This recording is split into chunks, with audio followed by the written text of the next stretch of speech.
Morning, man. After we got a banger for y'all today, baby. Got a video from Josh here. Put his YouTube in the description as always. Go watch all of Josh's videos. He's great. In this video, he makes a hot dog, but it's worth $300. Hot dog, you heard me right. It was incredible to watch. I'm gonna be honest with y'all, and I love hot dogs, so I love this video. And if you also love hot dogs and you like this video, leave a like, hit the sub button. Most importantly, be sure to tell somebody you love them. I'll catch you in the next one. Hot dog has to be All one right, of the Josh. cheapest items I can think of. Unless you go to like a ball game for 10 bucks out the window. But today we're making probably one of the most expensive. Hey, that's ever baseball food hits different when it's at the baseball game. I'm just saying.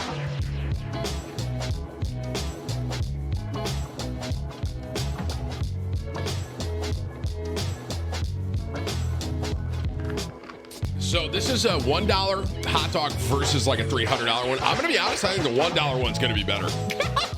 All right, Looking so at that, today I'm sorry, we're Josh. making a hot dog and a hot dog, but they're very different. Okay, the bun on that looks It's an cracked. absurdly expensive hot dog with a plethora of not just luxurious but rare ingredients combined. Is that, bro, he got fish eggs on that? No way, right? To see if we can make something better than something that I think is probably one of the most basic items that we know. It's a little wiener, in between basic buns, ketchup, mustard, maybe some relish, and that's it. Can that defeat something as ridiculous as this? I gotta say something. I'm a hot dog connoisseur. All right? I grew up right around Liverpool, New York. There's a spot called Hyde's Hot Dogs. It's been there for years, and it's one of my favorite hot dog joints. And I understand a lot of you are probably like, Tim, it's just a hot dog. All I'm saying is if you're around Liverpool, New York, try Hyde's. Just trust me. Maybe it's something about the atmosphere and the way they make them, but dude, every time I'm back up in Syracuse, if I can make it over to Hyde's, I will for a hot dog, bro. So with all that being said, let's make this, shall we? Okay, you got a hot, sweaty stadium dog, and then you have another sitting at a table of Calcutta marble, and only the finest distilled water at your side. Or whatever. Look, the basic dog is what it is. You need all this stuff. Hot dog buns you Bro, can find he at the keeps grocery saying store. basic dog. I'm gonna be honest, Or your bro. choice of I hot would dogs or slam going all that, beef dude. franks, obviously. Sear or grill your dogs. Place them in a warmed bun, top with ketchup, mustard, mayo. Optionally, you can add some pickle relish, finely diced I sweet just onion. gotta pause and, here for well, 1 second, Josh. I don't think I've ever in my life put mayo on a hot dog. Am I missing something? Comment down below. Mayo on hot dogs? This is the thing? I've done everything on that. I've eaten everything on that but mayo. I cannot think of a time in my life that I've had a hot dog in my hand and I put mayo on it.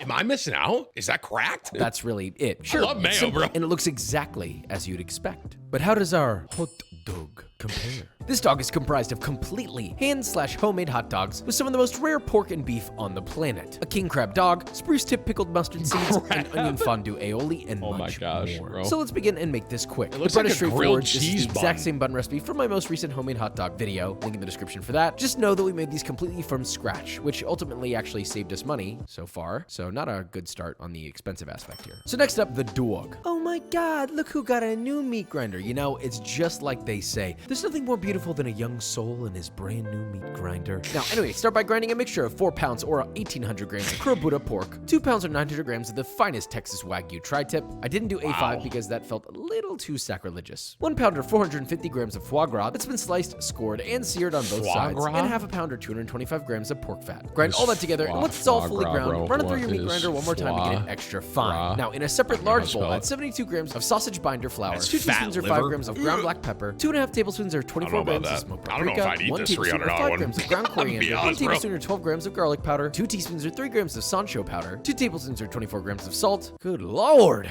there's a lot of words. 1 tablespoon or 15 grams of brown sugar, and exactly 5 grams of Prague powder #1. Don't get this stuff confused and try to eyeball it or buy a different one. This isn't a papa joke, okay? Please be careful so I can continue to scold you. Now, whisk all that together and then mix in 3/4 of a cup or 180 What is that? I milliliters don't of even know what ice you just water put in until at the you get end a there. nice paste. Add that to your meat mixture, knead together until thoroughly combined and looking lovely like this. Grab yourself some sheep casings, rinse them, and let them sit in water for 25 minutes before using. Hook up a sausage filling attachment to your grinder or stand mixer attachment, add on your casing like so, and guess what? Fill her up nice and good. Want that thing plump. But you don't want it too tight, otherwise you'll risk it bursting, and when your sausage bursts, you don't want to call the ambulance. The flavor ambulance, that is. So let it hang loose, do a little dangle for you, do your best to stay as appropriate as possible when you see your sausage just swinging in the the twilight. Then once you got your casings filled and you got this big long boy, pinch it at multiple intervals to the length of hot dog that you want. Should be around 6 to 8 inches, if you can handle that, cowboy. Then just spin each individual link to tighten, pop that onto a wire rack, repeat with the rest, and then place in the fridge uncovered overnight. Then get a smoker rolling at 250 degrees Fahrenheit. Take your sausages out, place it inside for 40 minutes or till the sausages are just cooked through. Pull them out and pop immediately into ice water until completely cold. Separate your dogs, and you have luxury wieners ready for your plump buns. Next up, the mustard seeds. To a medium sauce pot, add half a cup or 82 grams of yellow mustard seeds. Add enough water just to cover. Place over medium-high, and as soon as it comes to a boil, strain that through a fine mesh strainer. Place the seeds back into the pan. Cover again with fresh water, and repeat the boiling and rinsing process 2 more times. After you've drained it for the 3rd time, add your seeds, which should be getting nice and thicky-wicky by now. Back to your sauce pot. It's amazing how much I learned from Josh's videos. Grams of apple cider as far vinegar, as cooking a quarter goes, cup or 65 grams of rice He's very vinegar, good at this. 1 teaspoon or 3 grams of fine sea salt, 1 tablespoon of 18 very grams good of at honey. this thing. Set to medium-high, Cooking to a and boil, YouTube. and let it cook for about 1 minute. Then cut off the heat. Add in 2 to 3 spruce tips and pour into a heat-proof container. Now you're just gonna let those spruce tips steep for at least 1 hour and up to overnight. And of course, cool to room temp before refrigerating, you silly goose. Onion fondue aoli. Sounds fancy, but it's also very easy. Medium-sized pan, add in 2 kind of mess with that, I think, bro. Butter. I think I'm gonna like whatever he's making here.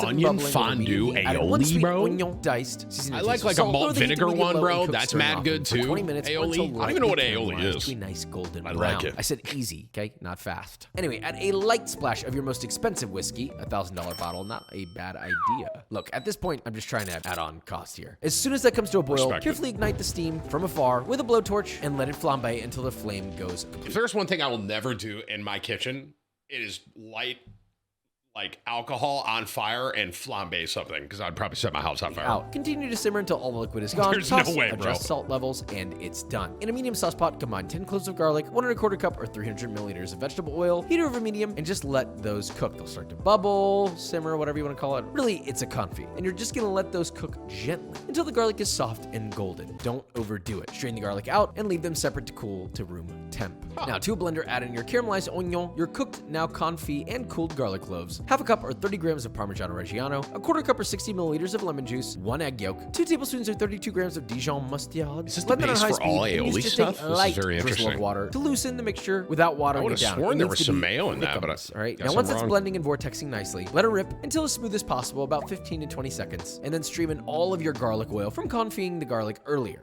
You cooled it down to room temp, right, brother? Because if you didn't cool that down, not only are you not going to get a little kiss from Papa, but you also break your emulsion and waste all the time that you did with your onion. Wouldn't that just be magical? Now, slowly add all of that oil until you get a beautiful aioli-like emulsion like this. Season that taste looks with good. salt and black lime mess with zest. that. Yes, a lot of exotic stuff replacing typically inexpensive stuff. Is it worth it? I hope. Pop it into a squirt bottle and set to the side. Now, the king crab dog is actually quite literally just a whole segment of a king crab leg. So get your crab. Crab is one thing I'm trying to love. I am trying. Okay. Like I said, I'm from New York. I moved to Florida. I've been eating a lot more seafood. I'm getting more adventurous. Okay. I will go out to dinners now and I'll order a grilled grouper, right? For me, that's huge. I would never do that in New York. I do steak, I do chicken, I do burger. I will order a grilled grouper. I've come to like it. I enjoy it. You get a little lemon on there. Got some, some rice, whatever. I mess with it. Okay. Crab is still one I can't get there. And I don't know why. Because so many people love crab. There's people that love crab and nothing else. I want to love crab. That's kind of the point I'm making here. But I'm not there yet. I wish I was. 3 to 4 whole crab legs, then in a medium saucepan, add half a cup or 150 Like there's a grams ton of spots salted around here, butter. right? Set to All you medium can heat and let just that melt crab, swirling occasionally right? until And the there's milk so falls much of between it. I toasted just golden brown. You can even go a little just gotta darker keep than this trying. if you I don't wanted know. to. About 2 to 3 minutes. Maybe I Add gotta in your have more crab, butter. and no need Maybe to I heat don't it do up any enough further. butter Just on let those sit, tossing occasionally, and let it get to know the ocean of brown butter it is now meant to swim in. And as soon as that crab is hot, you're ready to assemble. Sear or grill some of your dogs. Split your buns. Toast them on both cut sides beautifully like so. Split them down the middle like you see here. Now, spread those nice buns. soft buns for Papa. And add a thick boy leg of crab to make sure you're filling the whole length of your bun. I feel like a crab and a hot dog combo wouldn't be that great, but what do I know? A nice drizzle of your onion fondue aioli, little dollops of your mustard seeds along the whole dog. A generous dollop of platinum Ocetra caviar all the way down that dog yet again. You can go generous here, don't be scared. And finally, some dainty, fresh dill to garnish your dog beautifully. You ever garnished a hot dog? Yeah, well, if you have, then good on you. Honestly, this dog does look expensive. It really does, but is it worth this? And So, can it you know what's funny? It looks expensive, but the other one, in my opinion, looks better. beat the original? Just with the stuff that's on there, I'd rather eat the dollar one. Because this was expensive. I'd have to try the mayo This is out. not a hot dog. That's a Hot dog. And then this is our regular wee wee. Not bad. Okay. Imagine a hot dog, what that tastes like. There you go. Wow. The expensive one by far is the winner. I'm sorry, it just is. I've had a million of these, and it's a classic flavor and it tastes good, but this is like a whole experience. What really makes this great is the combination of the crab and the homemade hot dog, and the crunch of the mustard seeds, and the onion fondue. All right, we have one professional opinion, but I'd like a second one. Yuma, this man has worked in fine dining alongside me before, and he's here to taste my wiener. I really like it. You can feel the smokiness, the bread, of course. Just like a lobster roll, but with that smoky sausage. It's really, really good. It's not like this needs to be super expensive. What really makes this great is the addition of the crab, the mustard seeds, and the onion fondue. That is what makes the difference, okay? But I also don't give a if you make it anyway. But you wanna know what I do care that you make? B-roll. B-roll. I'm just craving a hot dog now. And you know what's funny? He says something about a baseball game at the beginning of this, and now I specifically want a hot dog, maybe some peanuts, and a baseball game. It's the best combo, man. It really is. Like I said, though, dude, I know. Growing up in Liverpool, bro, hides hot dogs. Listen, I understand a hot dog it's like you can just kind of be like, yeah, it's a hot dog. But like, at least in our house, we always have, like, we'll do steaks, maybe some burgers, but we'll always do a couple hot dogs there too. I mess with hot dogs. I don't know. I love hot dogs, man.